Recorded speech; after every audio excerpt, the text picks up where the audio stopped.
نحمدہ و نصلی علی رسولہ الکریم اما بعد۔ ہیپی لائف چینل کے معزز سامعین و ناظرین اور امت محمدیہ کی مقدس ماؤں بہنوں اور بیٹیوں، السلام علیکم ورحمۃ اللہ وبرکاتہ۔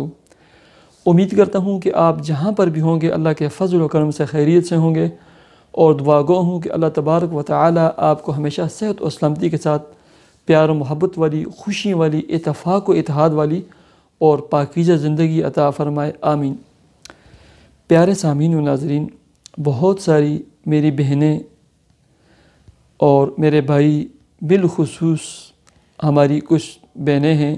جنہوں نے خاص دعاؤں کا بھی لکھا تھا اور یہ بھی لکھا تھا کہ ہمیں کوئی خاص وظیفہ بتلائیں، کہ ہم دن بھر کام کرتی ہیں، جاب اور ملازمت کرتی ہیں، تھک جاتی ہیں، نڈھال ہو جاتی ہیں۔ بالخصوص میرے وہ دوست اور احباب اور وہ میری بہنیں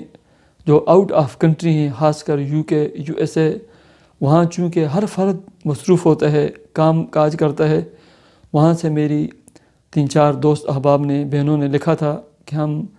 جاب پہ جاتے ہیں، ہم جاب کرتی ہیں، ملازمت کرتی ہیں، تھکاوٹ والا کام ہوتا ہے، تو جب گھر لوٹتی ہیں تو بالکل تھکی ہوتی ہیں، ہمیں کوئی عمل اور کوئی وظیفہ بتلائیں، کوئی نسخہ کیمیا بتائیں۔ پیارے سامعین و ناظرین، عمل اور وظیفہ اور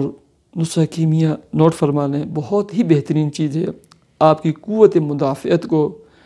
اور آپ کی جسمانی قوت کو بڑھانے والا یہ ایک نسخہ ہے، آپ اس کو استعمال کریں، اس کے بعد آپ مجھے دعائیں دیں گے۔ پیارے سامعین و ناظرین، کسی پنسار سے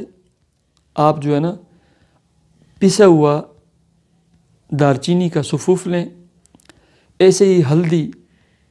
ہلدی کا پسا ہوا سفوف لے لیں، یعنی پسی ہوئی ہلدی۔ ایک تو یہ مسالہ جات کی دکانوں میں یہ ملتی ہے، اگر کسی مسالے والے کے پاس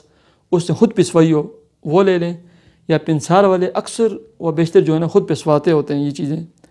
ان سے کہیں کہ آپ نے جو خود پسوائی ہوئی ہے ہلدی اور دارچینی کا سفوف، یعنی پسی ہوئی ہلدی اور پسی ہوئی دارچینی، یہ لے لیں، یا گھر میں لے کر آ جائیں، ثابت پیس لے آئیں، اس کو گھر میں اگر آپ کے پاس مشین ہے یا کوئی چیز اس کو پیس لیں۔ آپ نے 1 پاؤ دودھ میں چھوٹی جو ٹی سپون ہوتی ہے اس کا چوتھا حصہ، یعنی بڑی چٹکی آپ نے دارچینی کی، اور ایسے ہی بڑی چٹکی آپ نے جو ہے نا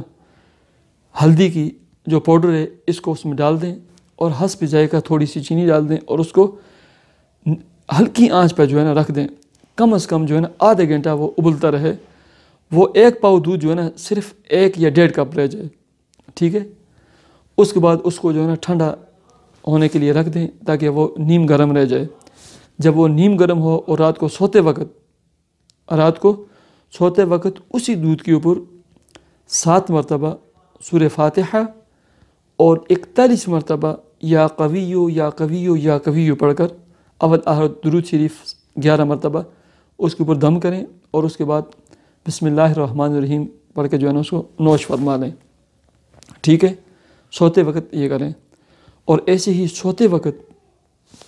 33 مرتبہ سبحان اللہ، 33 مرتبہ الحمدللہ اور 34 مرتبہ اللہ اکبر، ٹھیک ہے، یہ پڑھ کر سو جائیں۔ اللہ کے فضل و کرم سے آپ چند دن یہ کریں، آپ مجھے دعائیں دیں گے۔ یہ اتنا بہترین قسم کا نسخہ اور عمل اور وظیفہ ہے۔ پیارے سامعین و ناظرین، آپ جہاں پر بھی ہیں اللہ تبارک و تعالیٰ آپ کی حفاظت فرمائے، اللہ تبارک و تعالیٰ آپ کو قوت عطا فرمائے، اللہ تبارک و تعالیٰ آپ کو ہمت عطا فرمائے کہ آپ رزق کی حلال کے لیے کوشش کرتے ہیں، رزق کی حلال کمانے کے لیے محنت کرتے ہیں، سارا دن ساری رات لگاتے ہیں۔ اللہ آپ کی حفاظت فرما کر آپ کو صحت اور سلامتی والی لائف عطا فرمائے۔ اللہ آپ کی جاب میں، ملازمت میں، رزق کی حلال میں، رزق طاہر اور طیب میں خوب برکتیں عطا فرمائے۔ اللہ تبارک و تعالیٰ آپ کی بچوں کی، آپ کی فیملی کی حفاظت فرمائے، آپ کو صحت اور سلامتی عطا فرمائے۔ مجھے اجازت دیجیے، میرے اس عمل نسخے اور ویڈیو کو اپنے کسی دوست کو واٹس ایپ پر، فیس بک پر ضرور شیئر کیجیے، میرے چینل کو ضرور سبسکرائب کیجیے۔ اللہ حافظ۔